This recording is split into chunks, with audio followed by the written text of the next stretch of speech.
saying I think the UK have started our low-carbon journey in a very bold way. The Climate Change Act of 2008 commits us to an 80% reduction in CO2 emissions by 2050. It's a very fair commitment. It's based on aiming to have a high probability of no more than a 2-degree increase in temperature by the end of the century, but actually most critically, it's based on less than a 1% probability of a 4-degree rise in temperature by the end of a century, because a 4-degree rise in temperature makes many parts of the world really uninhabitable. It's also based on equal shares, and I think that's enormously important in terms of international negotiations. That is, it's based on a world in 2050 with 9 billion people, where each country gets an equal allocation for every person in terms of its emissions. So the emissions per head by 2050 will be something like 2.5 tons of CO2 each. That's probably around what all of us emit from our cars today. That's the scale of our challenge. But the way we've approached this in the UK, the 80% reduction is assuming that everybody gets an equal share in 2050. It's overall, as you will know, I'm sure, a 50% reduction globally. And as we've heard, the 2050 target is supported by all of our 3 main political parties. It's in all of their manifestos. So I think that's really important in giving us stability, both for the general public, but particularly for the business environment in the UK going forward. So I think it's something we can all be proud of, and it's given the UK a strong profile and indeed international influence in this area. The Committee on Climate Change's first report in December 2008 set the first 3 budgets, which go out to 2022, and we reported on progress for the first time last year in October. And our report on progress was, yes, some good things have been started, but progress in emissions reduction is not fast enough. We need to be reducing emissions at a rate of at least 2 to 3% per annum, and the average rate from 2003 to 2007 was 0.5% per annum. Now, of course, since then, we've had a recession, and the provisional figures for 2009 shows that emissions have dropped by 8.6%.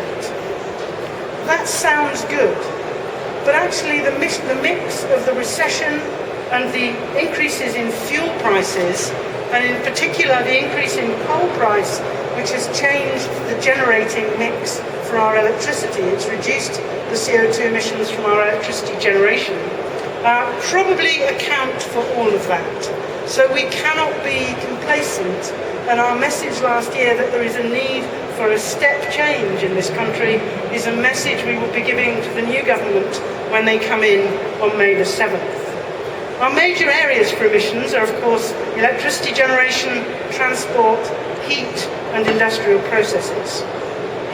And our target, for example, in power generation is that we have to get down from a CO2 intensity of 500 grams per kilowatt hour today to below 100 grams per kilowatt hour by 2030, in 20 years.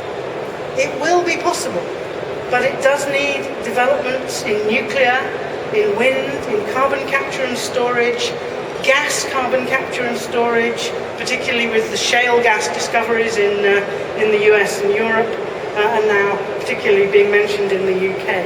But progress has to be faster. The recession is very flattering at the moment. The carbon price is much too low.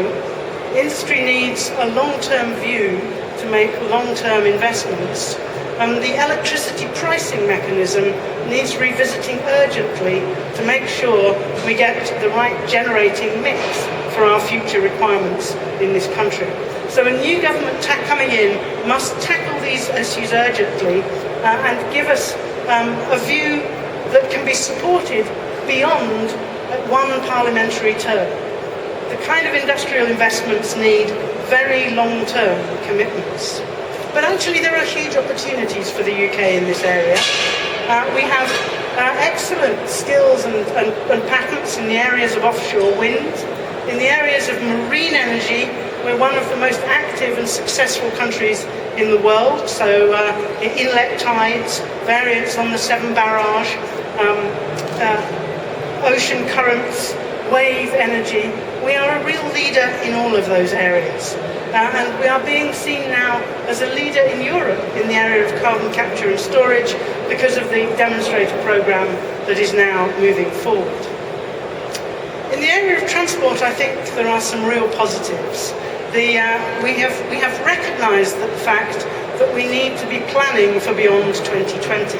And I think developments like the formation of the Office of Low Emission Vehicles, the Technology Strategy Board Ultra Low Carbon Vehicle Demonstrator, with 340 ultra low carbon new technology cars on the streets of the UK, and indeed 110 of those in Birmingham and Coventry as part of the Cable project.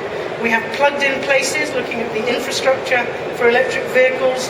The Energy Technologies Institute joined up Cities programme, the announcement of the ultra low carbon vehicle subsidy. So from 2011 to 2014, purchasers of ultra low carbon vehicles can get up to a £5,000 subsidy on the price of these new vehicles. We have the electric van procurement programme. So there's quite a lot going on there. Is it enough? No, it probably isn't. But it's going in the right direction, and we've started.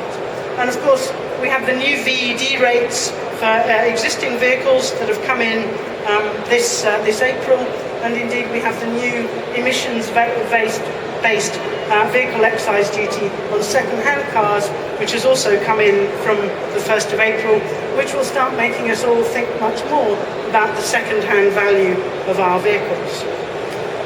Has this been good for the UK? Well, I'm pleased to say it has, actually. Yes, we've had the announcement that Nissan are bringing battery production and indeed manufacture of the new electric vehicle, the Leaf, into Sunderland in the northeast. We've had Tata with their R&D activity developing in this country, talking about bringing electric vehicle production to the West Midlands. We've had Toyota saying they're looking at the UK seriously as one of their first non-Japanese sites for the Prius production. And the UK really is now being looked at as a leading competitor with France and Germany for low-carbon vehicles, building on our very impressive racing and Formula One, motor racing and Formula One capability. However, to drive down short-term reductions from vehicles, we really do need to elect governments who are prepared to do unpopular things. Higher vehicle excise duty on large cars, higher fuel duty, enforcing speed limits, not the kind of thing that you find people campaigning on during an election. The recession has been helpful. We have been buying smaller cars. UK new car emissions fell over 5% last year, but we really do need to maintain that progress as we come out of the recession and people start to feel more confident and more affluent again. So it is going to need strong regulation.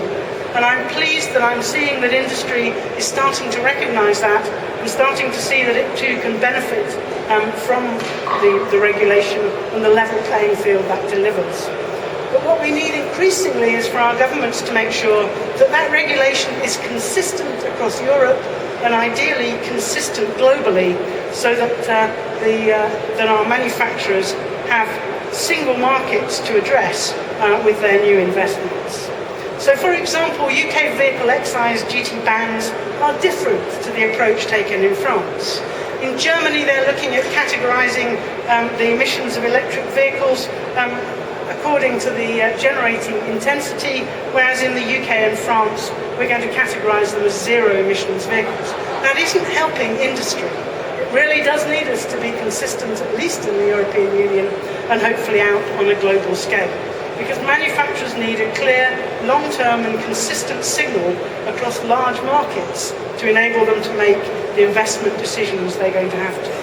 But the message is getting through. Only last week we saw the collaboration between Renault, Nissan and Daimler-Benz, because Daimler-Benz are recognising they need the support of small car manufacturers. I could go on, but let me just summarise. The UK has made a good start. It has gained us respect, but we must build on that fast. It's great that we have all-party agreement in this area, We've got lots of policies coming out, but they need to be simpler and they need to be implemented faster. We need the carbon price to rise, or to some kind of floor or some kind of carbon tax to supplement it, to give long-term stability. So we need market instruments and we need consistent regulation. In transport, which is my special area, I think the policy is starting to work, but it needs reinforcement and it doesn't need to be changed. So I am really concerned that we are looking at removing congestion charge from parts of London. That's actually turned out to be a very effective instrument.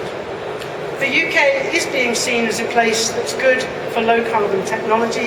We have a very strong science base.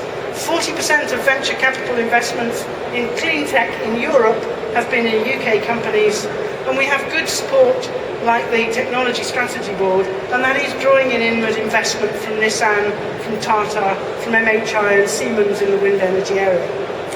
And finally, I'd just like to say we need to respect the developing countries' need to catch up. And we need to help them implement low carbon from the start. The Quick Start Fund from the Copenhagen negotiations of $1 billion per annum needs to be implemented. We must make that happen. $1 billion per annum may sound like a large sum of money, but let's calibrate that. We spend $40 billion per annum on pet food globally. Climate change in the developing countries are more important than that. Thank you very much.